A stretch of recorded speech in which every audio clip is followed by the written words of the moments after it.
They do. Surprisingly, how much power they use.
3, I think. I can't remember what the number was.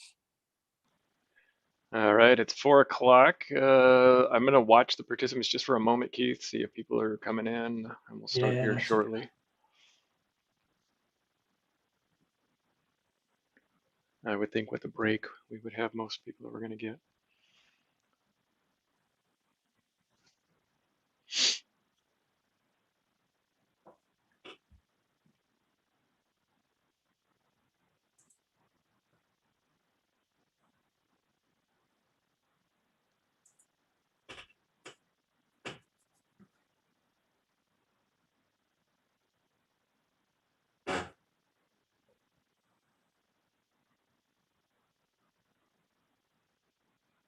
All right, I've got a minute after, so let's get the ball rolling. All right, so thank you everybody for coming. Welcome to the 2021 Virtual Christmas Summit, brought to you by Boscoyo Studio. This presentation is sponsored by CCL Controllers, so thank you to those two.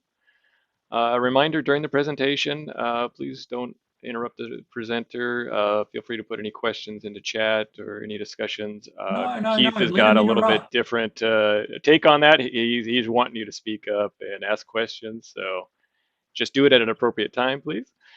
So this presentation by Keith Wesley is a pixel power deep dive. We're going to get into how pixels and brightness affect power. So thank you, Keith, and go ahead and take it away. All right, let's see if we can do this. All right.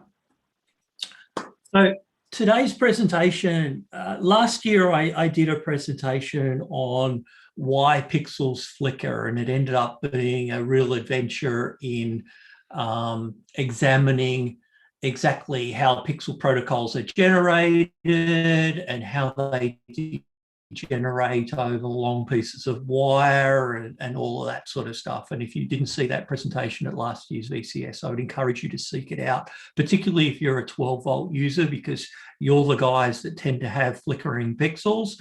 And that presentation explains a lot about why it happens and what you can do about it.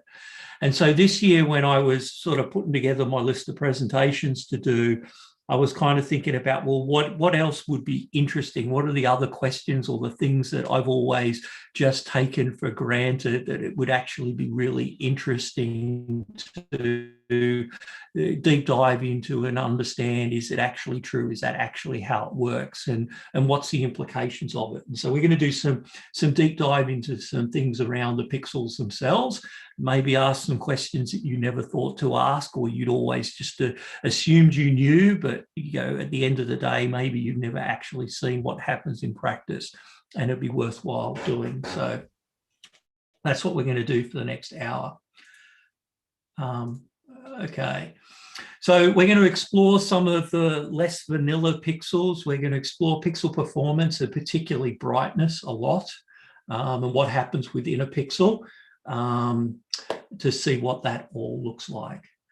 Well, I want to start with pixel brightness. These days, it seems like running pixels at full brightness is not the fashionable thing to do. But do people really understand exactly how brightness is being applied by both the software and the controllers and inside the pixel itself, and exactly how it all works? And what's the actual net effect of that brightness? Are you really seeing a linear response curve to the brightness settings in X lights? When you say to X lights, display that pixel at 50%, is it really 50% bright or isn't it? And how does that vary by color and things like that? And those were all the things that I wanted to try and understand. The results are a little bit mixed. There's some interesting things in it, but there are some other things in it which I wasn't entirely happy with, and we'll go through that and explain what that is.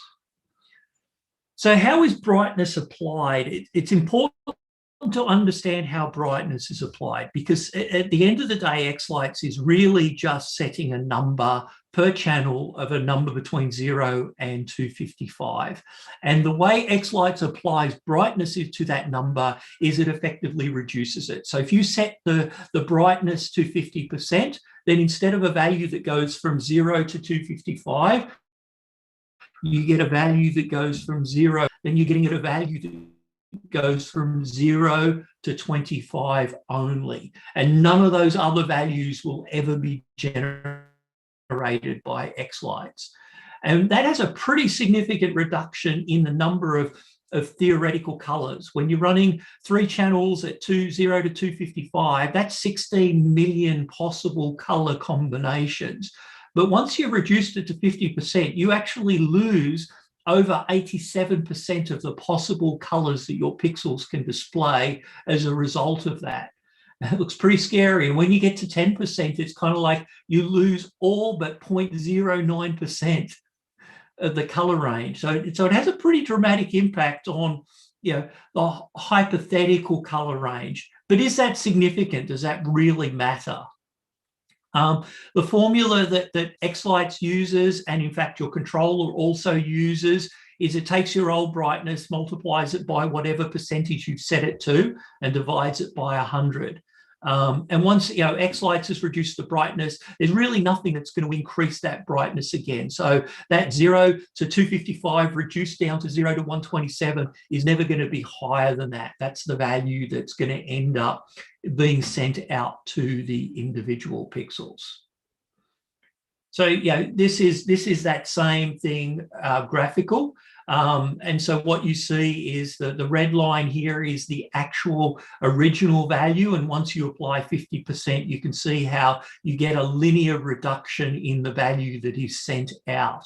So when you originally started with a 127 up here, and you set it to 50%, you're getting a value that's closer to 64 that's actually going to be sent out to the pixel. But this is a linear curve. It responds purely linearly over that entire range. Now, when you do a fade, then once you've dimmed your pixels down and you do a fade, there's obviously less values that fade can go through. And so your fades will tend to get potentially a little bit more blocky, particularly slow fades. Fast fades are going to be jumpy at any rate, but when you're running a really slow fade over a number of frames, as you reduce the brightness, it's going to get a lot blockier because the color steps there's not as many color steps to go through as it fades away.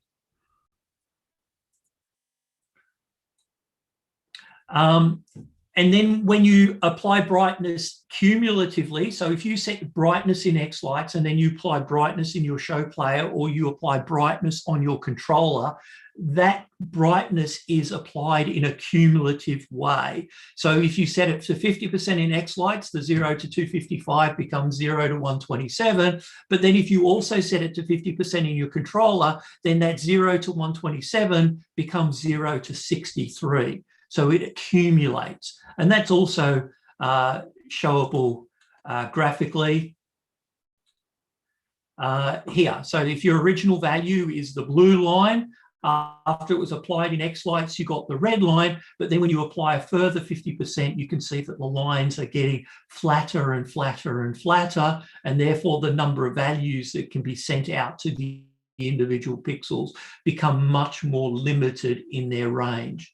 So I would generally recommend that you apply brightness in one location only, rather than apply brightness in multiple areas.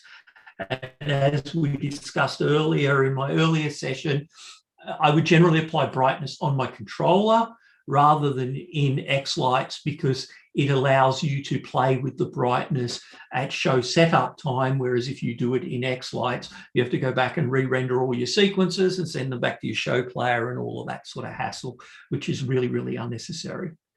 But just beware, when you're applying multiple brightnesses, you are really dramatically reducing the range of values that can be sent out for each channel as a result of doing that. But what about gamma? So some people have played with gamma, and you've heard people talk about using a gamma for Halloween of 2 so that you can get better oranges and better purples. Well, this is what a gamma curve is. So when you apply a gamma of 2.0, what it's doing is it's not changing the high value and it's not changing the low value, but all the values in the middle are being pulled down by a certain proportion. So your 255s are going to stay 255, your zeros are going to stay zeros, but your 128s are going to be substantially reduced. And in fact, they're reduced by a factor of 2, which is what the 2.0 kind of tells you. In the middle, it's reduced by 2, but as you get closer to the ends, the reduction is not as dramatic. And the formula for that is this value here, the old value divided by 255 raised to the power of the gamma multiplied by 255.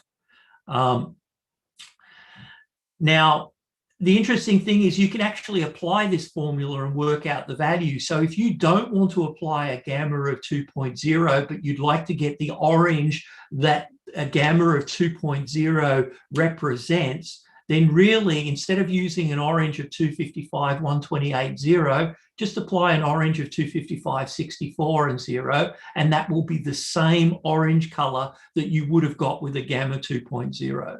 And a purple with a gamma of 2.0 becomes 64, 0, and 255. And you can calculate all of these values out rather than just blanket applying a gamma to your pixels.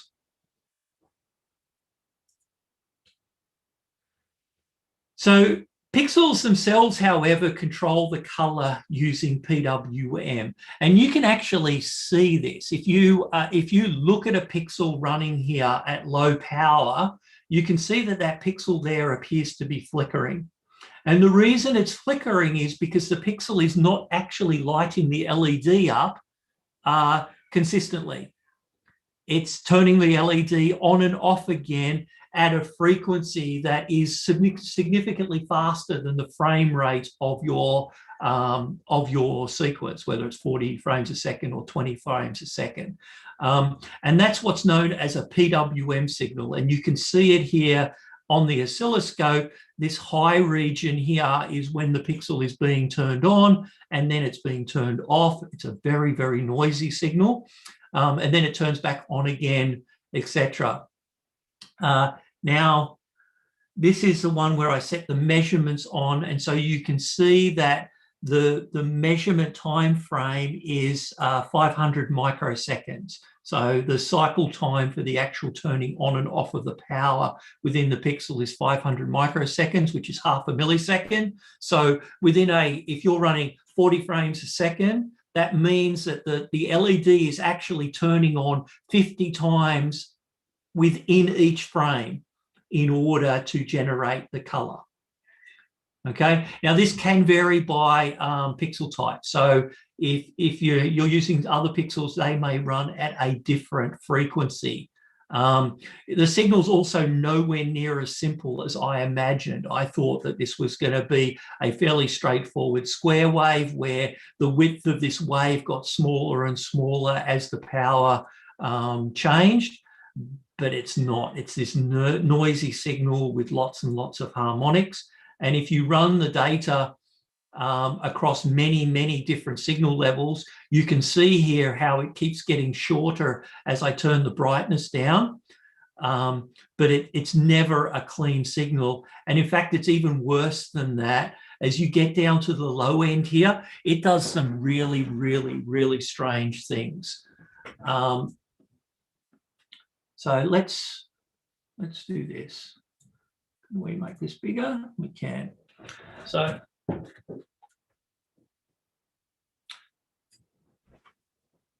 let's go to X lights and let's turn this thing up to 100%. So you can see here the oscilloscope is showing the pixel. Now this is set at 255 white, and you can see that the blue trace, that small piece here where it's high at the top, is actually what's driving the pixel. It never seems to drive it for the entire frame. I thought it would just turn on the color channel for the entire period of time, but it never seems to. It always seems to turn it off. And as I lower the brightness, you can see that this gap here will narrow the top. So you can see how the top of it gets smaller and smaller, but the signal also starts to degenerate in a fairly significant way. And then once I get below about 30, the signal just goes really, really strange. It's not the clean type of PWM signal that I was expecting when I first set out to experiment this. So that's currently set at 37. I can only assume that this is the powering of the pixel up here, but it seems to be very insignificant in terms of a time period, which makes you wonder how linear is going to be the response of these pixels if this is what you see on the scope when you trace the pixels out. I can see chat going off, but I'm not looking at chat. So someone will need to speak up if you want me to talk about it.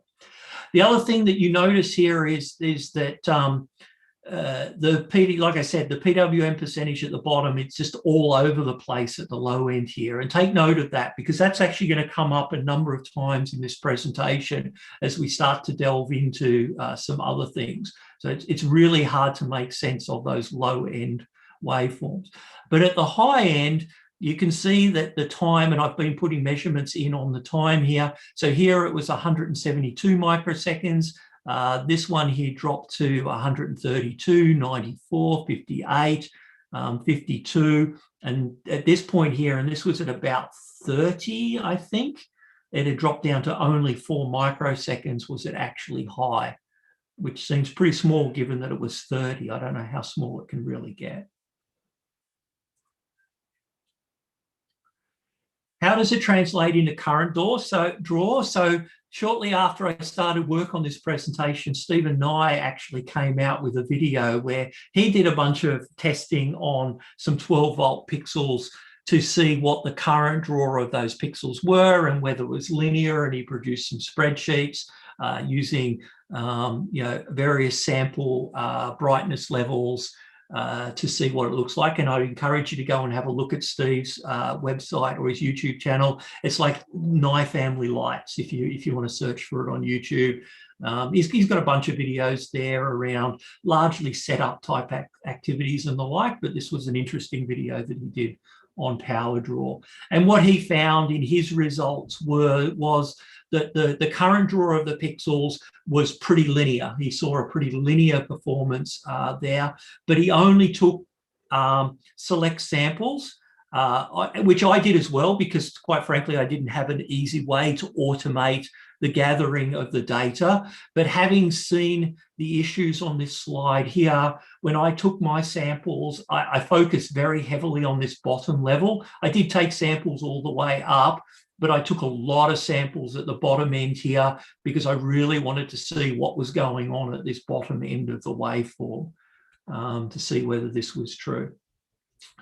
So this is the analysis that I did of the current draw graphed out. And what I did was I ran tests with each of the colors and then on white. And then I also produced a line which represented the sum of all the power draws across red, blue, green to see whether that was actually the same as the power draw for the white after I subtracted out the base current draw that the pixel has when it's not doing anything. And what you see is that it has that kink in the bottom as well. It kicks in at around about the 25, 30 mark. The line basically drops away. You also see that the 12 providing even power to all of the LEDs. You see a little bit of difference here with the 5-volt current draw. The reds, I should have got the colors right, but the red here seems to be drawing slightly more color. There's always a slight gap between what I actually measured on white versus the sum of the red, green, and blue, which is the upper line. The 12-volt regulator uses about 15% more current at 240% of the voltage, so it's 0.6 watts versus 0.25 watts. Now, this was all done with a single pixel under test. In fact, if you look again, at the pixel, if I can get that in there. This is a square node pixel that has been hacked. All of the material's been removed, and then wires have been added to allow me to take the sample. And I did a similar thing with the 12-volt pixel in order to take those samples. So obviously, if you scale these values up, any errors that might be in this data obviously gets multiplied out. So be careful in doing that. So what about the actual brightness? Is the current draw, the fact that the current draw is somewhat linear and looked pretty linear to me across all but that bottom end, does that translate into actual brightness of the LED as viewed by the person who's looking at the LED? And so the way that I decided I would try and test that was I laid my hands on one of these things. It's a VEML 7700. It's a lux sensor. So hypothetically, it's measuring the brightness. And so I set up a test rig with an Arduino that was driving an LED, and it would basically send the appropriate value, red, green, blue, and then white, and it would measure the lux value that it would see from that LED. I put them all into a dark box, covered it all up to make sure that there was no extraneous light, and then measured the response curve of the LED to see whether the actual brightness was similar. Now, one of the risks with any test like this is the responsiveness of the sensor compared to the human eye. The data sheet claims that it's extremely accurate. If anything, it suggests here that it's somewhat undersensitive to the green light. The green's down here and oversensitive to the red. But I don't know, that didn't bear out in the results that I saw and the attempts that I had to try and reconcile it. And that's where I'm not sure how much you can make of these results, but I still do think that they're quite interesting to take a look at. So what do the results look like? So I ran 3 tests. I used a 5-volt LED, a 12-volt regulated, and I have a 12-volt module, which is the 3E LEDs with a single 2811 chip that's being driven. The chart at the top here, this flat section here is just because basically it peaked out the sensor. You can't compare values across the graphs because they're not necessarily normalized across the graphs. The test wasn't set up that way. But within a chart, you can look at it and ask yourself, is that linear? Am I seeing a brightness curve that is linear? And the interesting thing is that, it's clearly it clearly is linear within a color, but there's clear differences in the perceived brightness across the various LEDs. It is impossible to say that that's the sensor. The sensor could just be significantly more sensitive to green LEDs than it is to red and blue. I suspect that that's the case because and you'll see in a minute, when I try to use these results to then adjust the colors to match, I didn't end up with a set of results that necessarily made sense. But you do see the linear, but the other thing you do see is you still see the kink in the bottom. So the kink at the bottom end is real. It's there in the brightness as well as the current draw, as well as weirdness in the waveform that we see. And there is something that is worthwhile saying there. It could also be the Adafruit library that I was using to read the results back. So even if the sensor is perfect, if the Adafruit library is trying to compensate in some way for the LED performance, that could also be skewing the results somewhat. So I'm not sure that the green is as out of whack as this seems to suggest. So that's where I went in and tried to realign the color curve. So hypothetically, because this performance is largely linear, in theory, what you should be able to do is apply a dimming value to the green, and you'd have to make a slight dimming value to the blue to bring them all immediately into sync. And then if you turned everything onto white, hypothetically, it would look like a better white.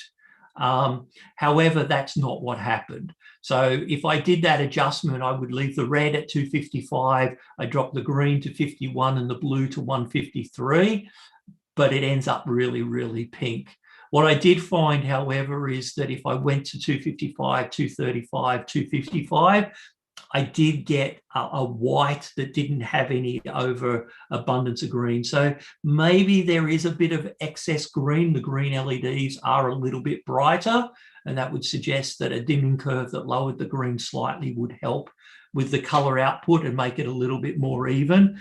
But definitely it doesn't suggest that these values here can be taken at face value and just applied.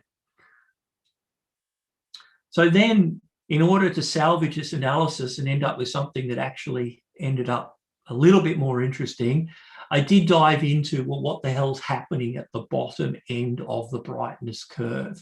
And so if you zoom in on the brightness curve here, you can see that there is this, the curve is at one slope, and then it almost like it changes and basically halves, the color slope halves once you get below about 25.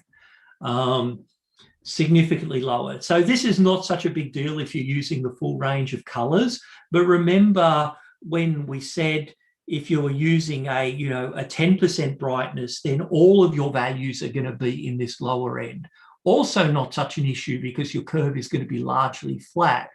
But if you're running at 20 or even 30% brightness, it does mean that your brightness curve, your power curve, etc., has got this skew in it. For the if you're using a 30%, you're getting values between 0 and about 75, and for the top 50, the curve, the slope of the curve is 1, and then when at the bottom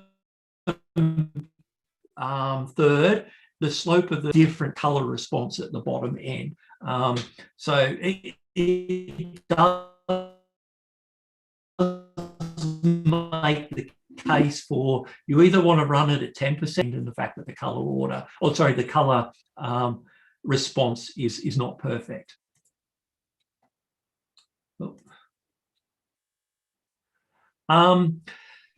So that was my deep dive into pixel brightness and response. Before I move on to the second part where I look into pixel capabilities, any questions on that? I can't see chat again. I don't know what goes on with Zoom.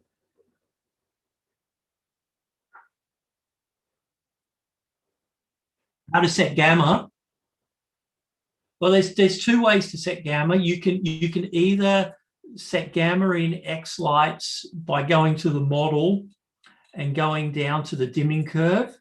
And if you go into the dimming curve on the model, these are the gammas. So if you set the gamma here to 2.0, you can see you get that gamma curve. You can actually set it per color as well. So if you wanted to, you could say, actually, I just want a 2.0 gamma curve for green and 1 for red and blue, or that's a 20. That's not exactly what we wanted. So you can actually control it even at the individual channel level in X lights. On your controller, it tends to be a lot more limited. So if you go into your controller on your pixel settings,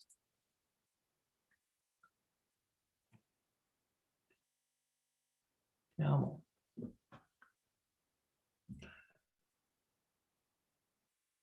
on. You will typically just have a gamma where you have a limited range of values that you can set.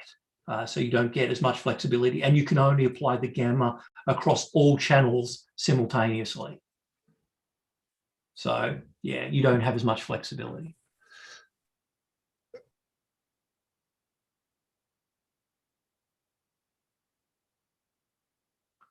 Yeah, that's exactly what it is, because things don't necessarily respond in a linear fashion, a gamma curve allows you to compensate for it. Typically, the color response curve is not a flat line. It has got a kink in it. It either kinks up or it kinks down. And applying a gamma allows you to drag the values closer to a straight line. So you're getting that straight line relationship between the value that you're sending and the color that you're seeing. Interestingly, in photography, you typically applying gamma the other way because it's an absorbent color. So rather than applying something that drags the brightness down, you're actually applying something that lifts the color for those middle colors, those middle ranges.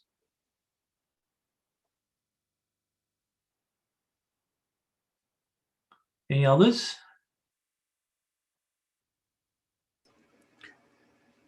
All right, let's go on. The only question, I was gone for the first part of it. Did you cover, so you're sending a signal of 0 to 255 from X-Lights. If you cut your brightness in the controller, does that take that 0 to 255 and divide it? It does. We did cover that, yes. Okay, I'll look at the video then later. All right. So let's talk about pixel types and capabilities. And so as hard as it is to believe, WS2811 12-volt regulated, resistive, and 5-volt pixels aren't the only sorts of pixels that are out there. There's actually a huge variety of pixels out there. And I wanted to go through some of those different types, not the form factors. There's obviously lots of form factors of pixels, but the actual, the chips themselves and the capabilities of those chips and what they do, and go through some of those sorts of things. The vast majority of people run 2811 or a compatible version, and we'll talk about that. They either run bullets or square nodes or strip lights. But there are lots and lots of other capabilities. The thing I would caution before you go and buy any of these more esoteric types of pixels is check very carefully with your controller compatibility. If you're running something like an Advatec controller or a Falcon controller, you've probably got a fair range of pixel types that are supported. But some of the other controller types are much more limited, and some of them very limited in the controller or the pixel types that they support. And if you're going to buy anything that's weird or wonderful, you may want to get a sample before you commit heavily to those pixel types, or you might find yourself needing to go out and buy yourself another controller or try to work with your controller vendor to get those pixels to work with your controller, which you may or may not be successful in doing. So just be really careful. And be very careful when a vendor says to you that, oh, this pixel's compatible with that. That may be true, but it also may not be true. It may be that it's very similar, but not quite the same. I'm going to present a slide at the back end of the presentation that shows you all the pixel types, which, as I understand it, are compatible with 2811s. But when you look at the individual data sheets, they're not identical. There are differences, and I could well see that there might be slight timing differences on controllers, which would potentially make pixels which on one controller work fine as 2811s, not work fine on another controller. So be really careful about that.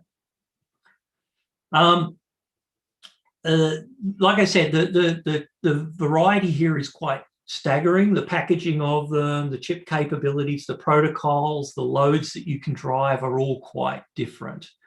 The packaging itself is quite different. You'd all be familiar with your bullet pixels, which have a 2811 typically chip, or 2812 or 2815 or 18 chip actually in the pixel.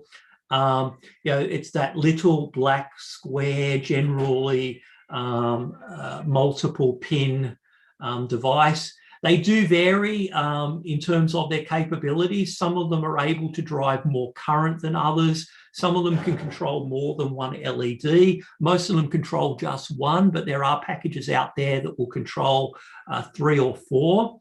You also get the ones where the microchip is actually embedded into the LED itself. And so you'll see packages like this 5050 LED package where there'll be a little black dot on one of the little markers in here, and that will be the actual microchip itself built into the actual LED package, rather than having to have a separately soldered on integrated circuit. Now, you'll typically only see these in, well, you'll mostly see these in strips. I won't say you won't see these in pixels. There are some types of pixels, he says, reaching for one. So there are these sorts of pixels.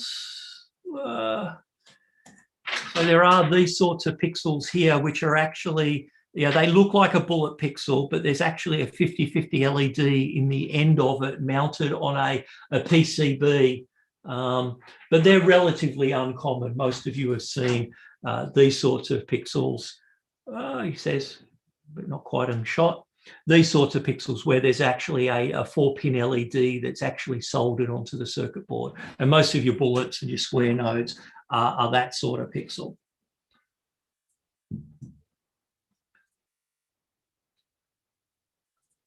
All right, the chip capabilities themselves are quite different as well. So there are chips out there that will drive 4 channels rather than just 3 channels. This is typically used for RGBW type pixels. But it doesn't have to be. There are people out there that sell pixels which, you know, use amber instead of white, particularly common in things like floodlights and the like, where amber is quite popular. The color depth also varies significantly. So something like, oh, I've got pixels everywhere here. So something like this thing here, which is a Minleon pixel, is a 16-bit pixel. It's a UCS 9803. And so rather than just being 255 channels per color, it's 255 values. It's actually 16 bits of color depth. So you get a lot greater depth of color.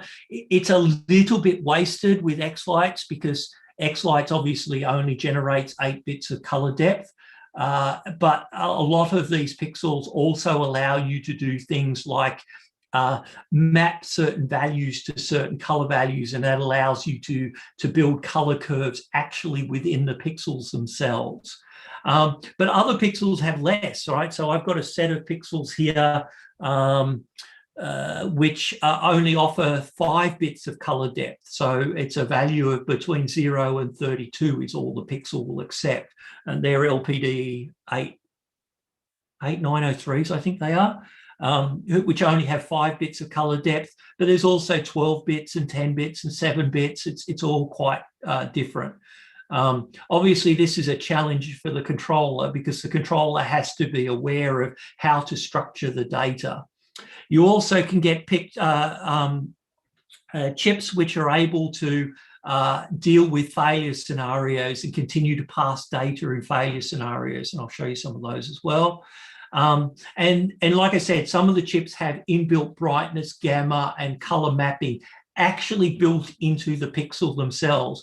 They typically require a very special set of data to be sent out by the controller to the pixels, but there are things like global brightness controls, but you can also have the controller send out basically a mapping table that says, when you get this value, this is the actual 12-bit or 16-bit value that I would like you to display, allowing you to set color very, very precisely. That would matter much more significantly if you were trying to build, you know, something like a video wall or something where the variations in the pixels would be a significant problem. In our sorts of shows, most of our controllers don't support this stuff, and even if they did, I doubt many people would bother with it. It's just a lot of hassle. The bypassing of a failed chip, this is generally only implemented on strip just because it requires an extra wire to run between each pixel. And this also gives us an opportunity to talk a little bit about how the pixels take the data. So here, this is a pixel. You've got a ground line and a data, a 5-volt line, and then you've got a data line. And the data line is sending all of the data to all of the pixels on the screen. And the way it works is the first chip sees the data come in, and it takes the first 24 bits of data and uses it to light up these 3 LEDs. It then passes every piece of data that it receives after the first 24 bits down to the next chip in the chain, which it does exactly the same thing. It takes the first 24 bits of data and lights up its LEDs, and then passes the rest of the data on. How does it know when to stop passing the data on? Well, effectively what happens is the data signal goes low for a period of time. Typically with 2811 chips, it's about 50 microseconds. And at that point, this chip knows to stop passing the data on and to take the next piece of data as data for the first chip. And that's how the frames work here. But when you've got this bypassing a failed chip, you'll notice that the data that's coming in here is not just going into the DI on the first chip, but it's also going into the backup input on the second chip, right? And when the data comes out of the first chip, it just doesn't go into the data input onto the second chip, but also goes into the backup input onto the third chip.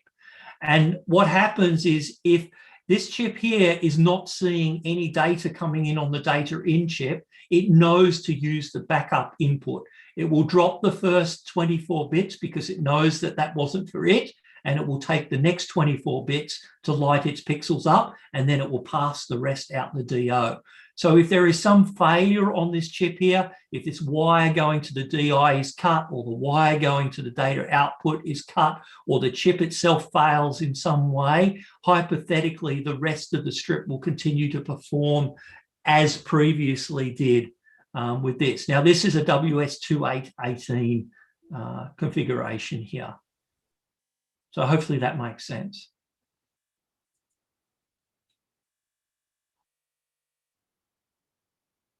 Yes, it will, because the data goes into the backup input here. If this chip's not seeing the data come out of this data out, it just takes the data from the backup input instead.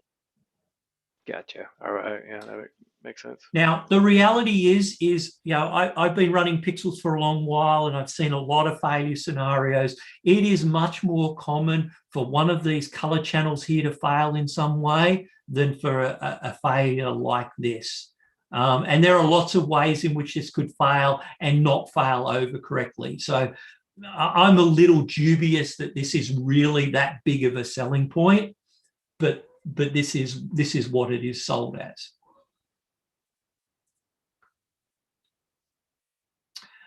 Chip speed. So the speed of the chip is governed largely by its input protocol. The vast majority of pixels run using this 800 kilohertz SPI, which is a type of way in which microchips talk to one another protocol. It's a very simple protocol, and I'll cover it in a second. I'll use a slide from last year's presentation to talk about this, but this is a very simple protocol for transferring data between pixels. And they use this quiet time at the end between frames in order to reset and go back to the next frame. But this limits your frame time, right? And so if you look at last year's presentation, this slide was in last year's presentation. It's all based on the 2811 chip. It runs on an 800 kilohertz self-clocking signal. And so a high signal, well, a low signal has this rise where it goes up to 5 volts. It drops back down again, and the sample is taken basically a certain period of time after the start of this rise. And by that time, the signal's low, and so it gets read as a 0. When a 1 is sent, it goes high at the same time, but it stays high longer, so that at the sample time, the signal here is being read as a 1. And so this duration of this signal is fixed by this 800 kilohertz speed, which results in a theoretical frame rate where, and all the calculations here you can work through, but effectively, if you're running 40 frames a second, right, then you've got 25,000 microseconds, which is 25 milliseconds. You have to take off 50 milliseconds because you need a reset time at the end of the frame in order for the next frame to happen. So if you take that amount of time and divide it by the 30 microseconds that it takes to send out a pixel is 33 bytes, right? So that takes 30 microseconds. You get this theoretical maximum of 831 pixels. So no one can run 40 frames per second for more than 431 pixels.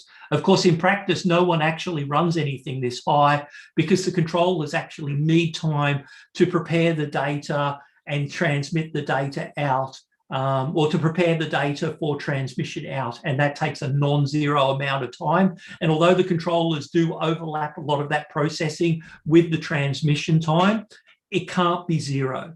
Right. So the more pixels that people are driving within a time period is just governed by how much of that processing time they have to hold aside in order to prepare the data to send it out to the pixel.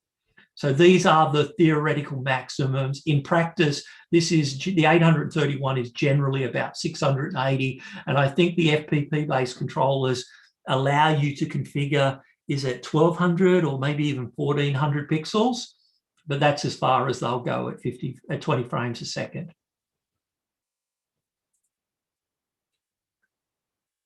But that's not the only strategy. The other strategy that Pixels can use is clocks. And you will find some Pixels out there that have a fourth wire. And that fourth wire is used to send a clock signal to say, the data is ready, the data is ready, the data is ready every time that clock occurs. And that actually allows you to drive the signal to the pixel a lot faster.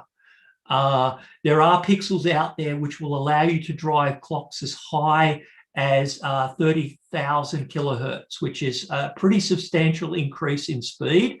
I doubt anyone would run it that fast. You would potentially run into other reliability issues and capacitance issues and the like, but you can run pixels a lot faster if you use clocked pixels.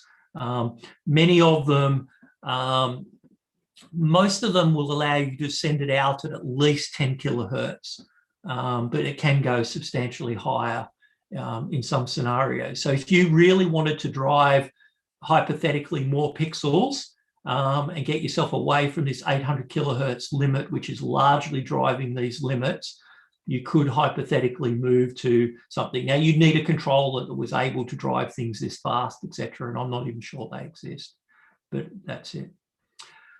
From a load perspective, it's possible to not just drive LEDs from a PWM chip.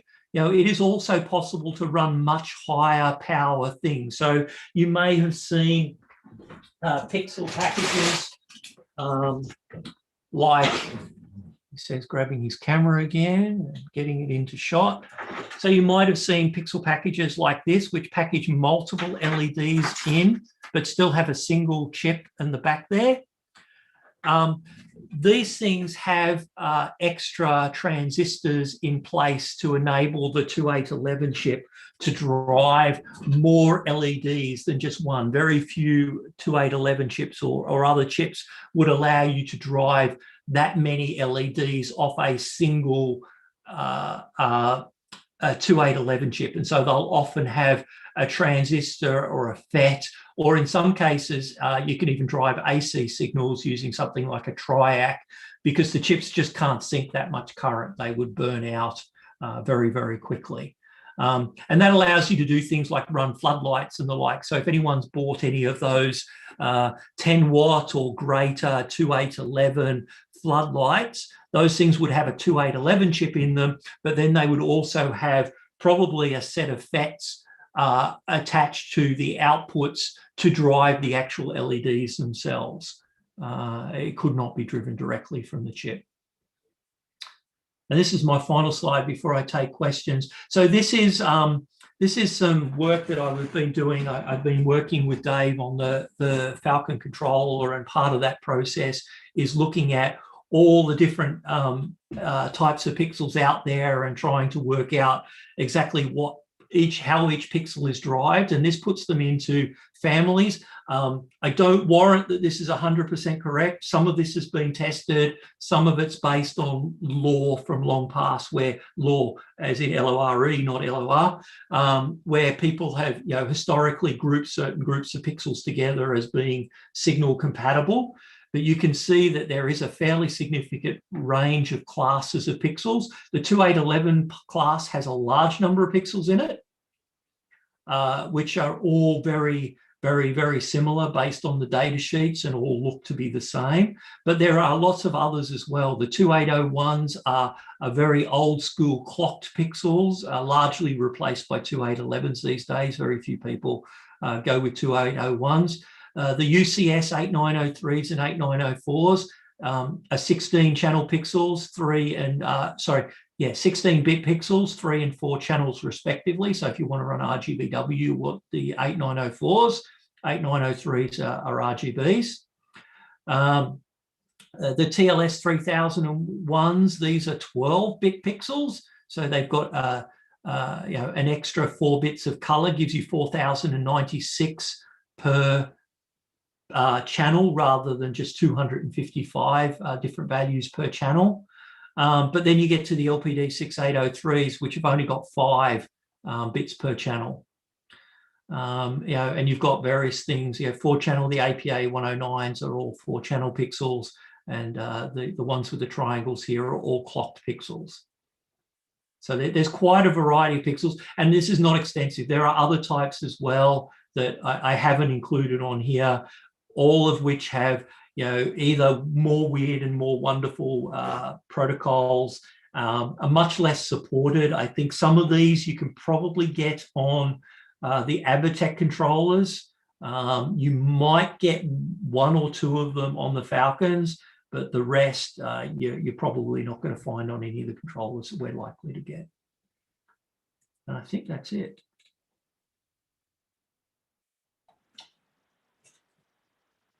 It is. So I'm happy to take questions. Have you done any analysis on the pixels used in P5s and P10 panels? I did not test P5s and P10 panels, mainly because A, they don't interest me overly, but B, they're very, very hard to pull them apart and get down to the pixel level. Obviously, the testing is quite destructive. If you look at, I don't know if this is in focus, if we can get this in focus. How are we going to do this? Is it in focus? It's not really, is it? Yeah, it's quite a destructive process of testing the pixels. Okay. Strip them all apart. I got another one where I tore the actual LED off as well, but then got strange results and had to go with one that had LEDs still on it. But yeah, no, so I didn't do the P5s and P10s. So maybe Keith, an exercise for next year. Keith, can you hear me? Yeah. Oh, thank you. So my question is, going back to when you had the 12 volt and 5 volt and you were testing the colors, so was your results that 5 volt was less color loss, or is it the power? I mean, I didn't quite. Yeah.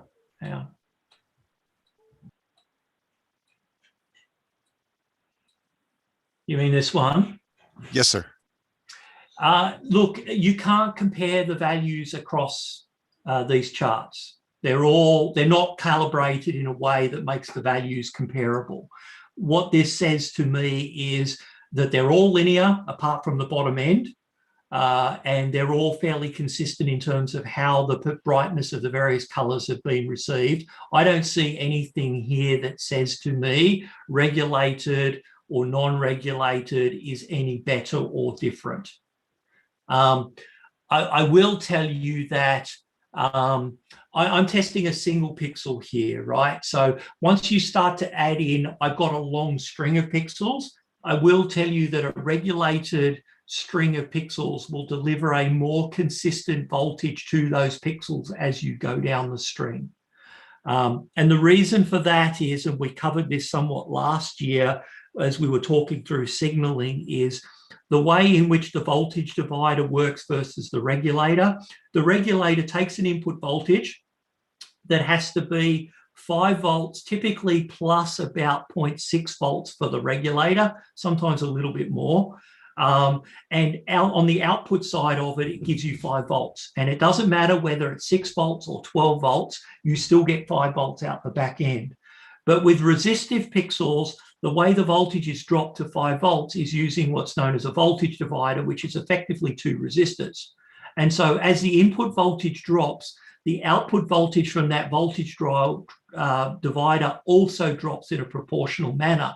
So if you're getting 5 volts on the first pixel where the input voltage is 12 volts, right, then by the time you get to 6 volts, halfway down at the end of the string, that 6 volts is actually outputting a voltage divided output of 3 volts, which is driving your 2811 chip and driving your pixels, and you're not going to get the same performance. Okay, and then over here it says that the brightness level has nothing to do with this output, correct? The brightness, so within a chart, so as you look from 0 to 255, things are comparable. You can't look at this bottom chart and the middle chart and the top chart and compare them. They don't represent anything, because if that was true, this would say that the 5 volt brightness basically maxed out at only 180, right? Whereas these, that didn't max out at all. But that was just because I didn't calibrate the 5 volt test as well as I calibrated the 212 volt ones. And these pixels are way brighter. These 12 volt modules are way brighter than the 12 volt regulated or the 5 volts, because there's actually 3 LEDs in it. But I had to structure the test such that the LEDs didn't send their lighters directly to the sensor, so that I didn't overwhelm the sensor, because I was more interested in the shape of this curve across the values than I was in the absolute brightness. How common is it for a failure to go for, when you have pixels that are configured for less than 100% brightness, say like 50%, and a failure where the failure will make the rest of the pixels go to 100%? That's unlikely. The only scenario where that's likely to happen. So it depends on how a pixel fails. If a pixel fails in a way in which the pixel no longer sends data onto the next pixels, the rest of the pixels will freeze at whatever state they were at. They won't be bright, they won't be dim, they'll just be frozen.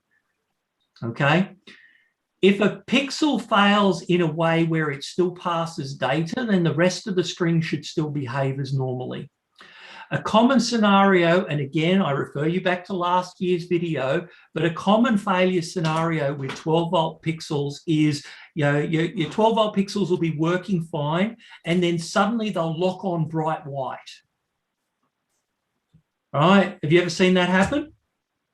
Right, but that bright white isn't at 100%. That bright white is going to be whatever the data. Well, that bright white will be whatever the bright white was based on your configuration. But the reason it locks on bright white has got nothing to do with a failure in a pixel. It's got to do with a failure in the voltage that's being delivered to the pixel before it locks on.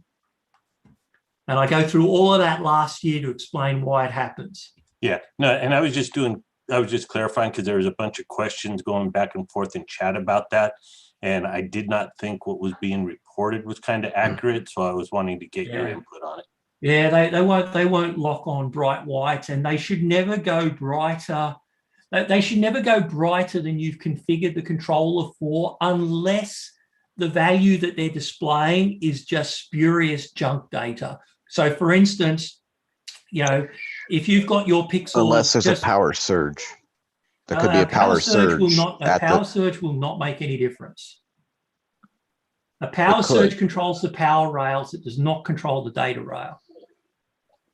I think they were getting confused on that in chat. I think they were talking about that. That was the biggest thing.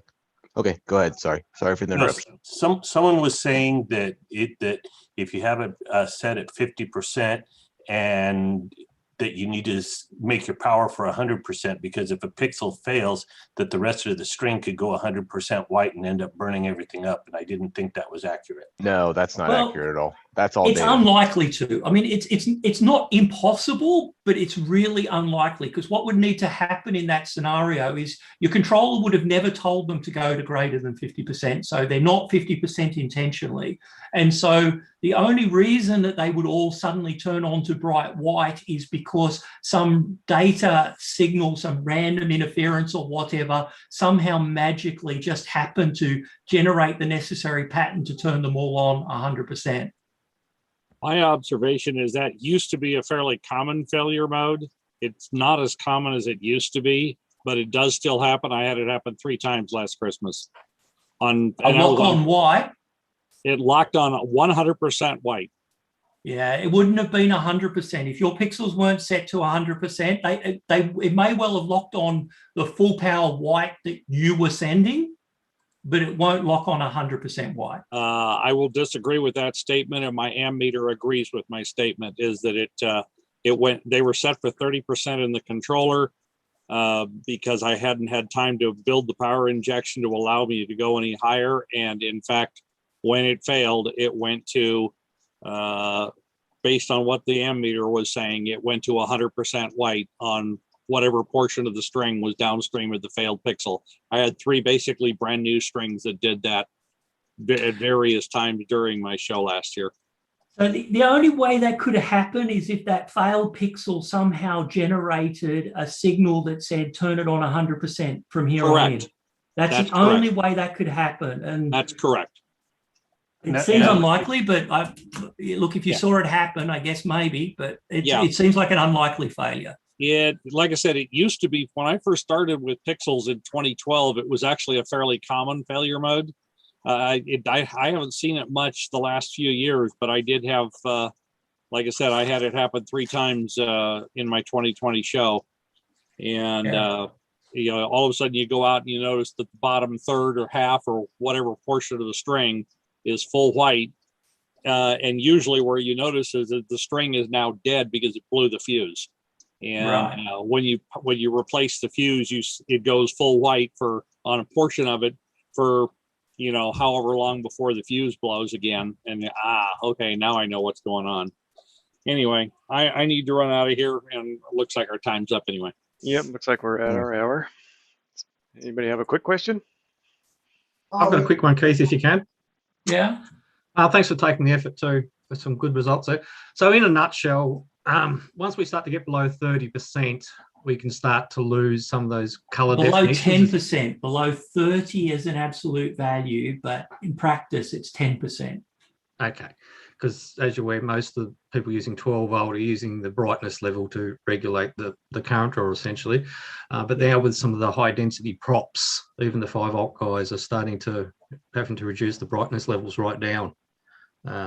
Because those high density props are blowing their displays out. But okay. I mean, at the end of the day, if you're happy with how it looks, it doesn't really matter. Yeah. No, that's all. I was just trying to get my head around it. Excellent. Thanks, Mark. Quick question. Why would a string turn on full blue? Like you just applied power to it, and every pixel in the string is turned on blue. I believe blue is sometimes where it's just a default on some pixels. Right? Yeah, I've seen that. I've seen situations where people feed the data in the output instead of the input, and I've seen them go blue. And there are some pixels out there that I have seen go blue. I don't have any of them, so I haven't tested that. I don't know what they're doing. It's like we flip the switch, we flip the breaker on the system, and all the lights turn on blue, and the controller isn't even active yet. So. Holiday Coral's pixels, they call it a debug feature that when they go on before data is applied, that they go on all blue. Right. That's a native thing of Holiday Coral pixels. Interesting. Yeah, Holiday Coral uses an oddball chip that if you try to send, I've also found if you try to send the data from a Holiday Coral chip to like wired watts, the timing on those chips aren't compatible and you'll have problems. Okay, we're Thank you, guys. being asked to go back to the main room, so I need to wrap this up. So thank you, Keith, very much. I really appreciate that. And of course, thanks to our sponsors, Boscoyo Studio and CCL Controllers.